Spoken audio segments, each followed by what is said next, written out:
Première analyse de ce conseil haut en couleur. Alors nous allons passer maintenant à l'ordre du jour qui commence par les affaires sociales, petite enfance, jeunesse. Et je passe la parole à Marie-Lise. Donc cela concerne l'approbation de la Convention territoriale globale, CTG, de services aux familles 2020-2024 entre la CAF et le territoire La Durance. Monsieur le maire informe le conseil municipal que la Convention territoriale globale est une convention de partenariat visant à définir le projet de service aux familles d'un territoire ainsi que ses modalités de mise en œuvre. Elle a pour objectif de renforcer l'efficacité, la cohérence et la coordination des actions en direction des familles.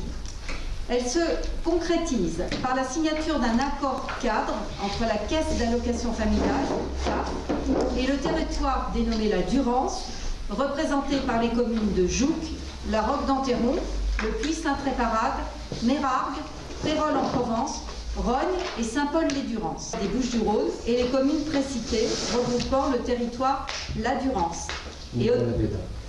Voilà. Est-ce que vous avez des questions?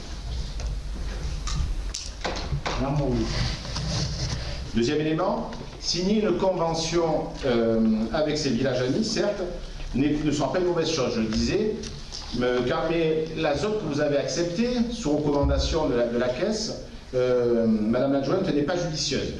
Aujourd'hui, 80% des citoyens, des parents, vont dans le sens du sud, c'est-à-dire vers Aix ou Marseille, alors que pour leur activité professionnelle ou pour l'attractivité commerciale, mais sûrement pas vers le nord du département tel qu'il vous a été présenté.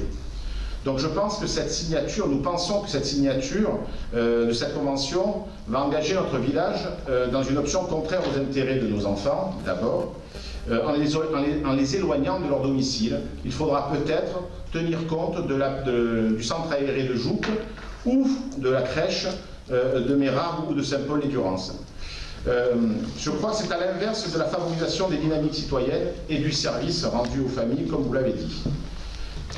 Bon, pour te répondre, et comme tu le sais, puisque tu as pratiqué ça au conseil d'administration de la CAF, moi j'ai rencontré le président de la CAF. D'accord? C'est une décision d'État, d'accord?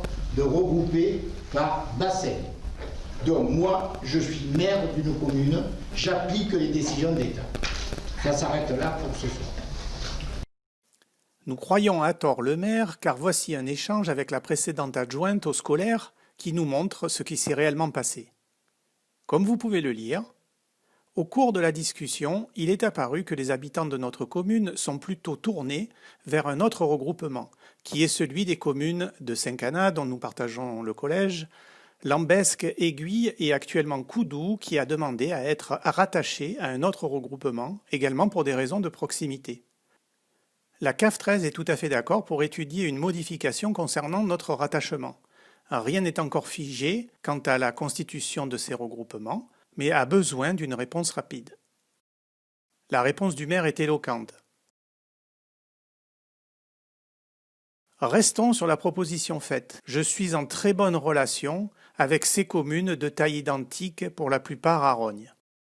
Alors, est-ce une décision de l'État ou celle du maire? Cette décision va-t-elle dans le sens des Rogniens? Nous vous laissons juge. Merci de votre écoute.